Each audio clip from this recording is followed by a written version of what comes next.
Welcome to this edition of a Chuckisode. I want to share with you an experience I had this week. I had the opportunity to meet with a retired couple, and this couple had been in business. Primarily, the husband had run the business, but they had worked in it together for over 35 years. And it had the opportunity now. He closed up 3-4 years ago. Still has a few supplies left, a little bit of inventory, some equipment, but he had the opportunity with 2 offers to sell.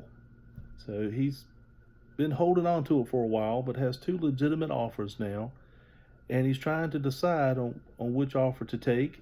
And the conversation started initially when they came in and scheduled the appointment was, what are the tax consequences of selling the property?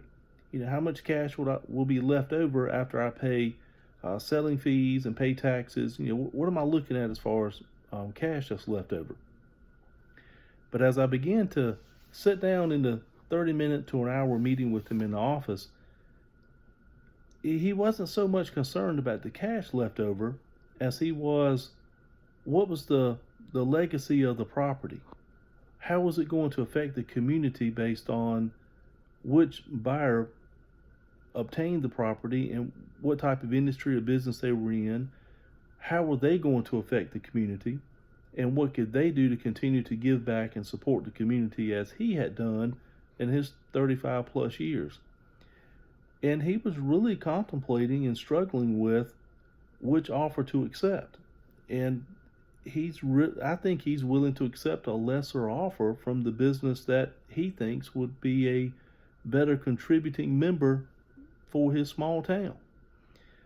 And that spoke volumes to me. And I really began asking him some further questions and going a little bit deeper with it, and began to learn a lot about this individual and what his values were and what he appreciated from his customer base and what he appreciated being in the town for so many years, and how he was trying to give back now as he had done in years past.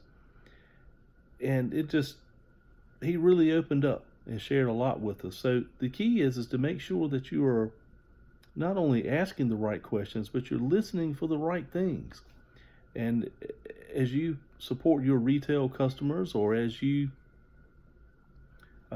provide services to others, make sure you're asking the right questions, but make sure you're listening. Make sure you understand what your customers value, what's important to them, and it's going to provide you an opportunity to really provide a much more valuable service to that customer. And they'll continue to come back, they'll appreciate you, and it's going to make you feel better about what you're doing and how you're providing products and services to your customers and clients. We all want to do the right thing, and we want customers and clients to be satisfied, to be happy about working with us. And so at the conclusion of that meeting, we spent about an hour together. He'd invited me 2 or 3 times during the conversation to come out and see the property and to understand more about what he was talking about. So I took him up on the offer. I went a few minutes down the road and met him, and he was just so appreciative that I took the time to come out and see him and learn more about his business and what he'd been able to accomplish over the years. And he spent about 3 hours with me. I guess I should say 3 hours with him, because he did most all the talking. I learned from the history of how he started the business, the successes he had, the failures that he experienced, and what he learned from it. I can't even begin to tell you the business lessons and the life lessons I learned from this individual in the 3-hour time period that I spent with him on site. He had a lot of pride in his business and what he'd been able to accomplish. And it wasn't bragging, it wasn't boastful. It was just a lot of self-pride and fulfillment in what he felt like he had been able to accomplish over the years through the hard work that he had put into it. I thought we were done. He asked me to hop in the truck. He wanted to show me his farm and some of the personal projects he had going on. So I rode through the farm with him and looked at some of the personal projects he had, his personal collections, just some antiques and just some personal things he collected over the years that had meaning to him. And when we finished up, he took me back to my car, And I feel like I made a new best friend that day.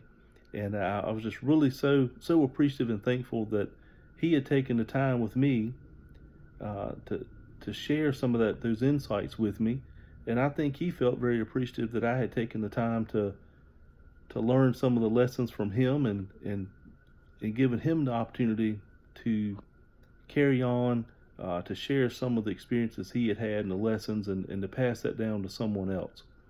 And so I really encourage you, take the time to listen to your customers, listen to your clients, ask questions, truly listen with concern, and just appreciate everything that they provide to you, and what you can provide to them. So that's my lesson for today. That's my Chuckisode. We'll see you next time.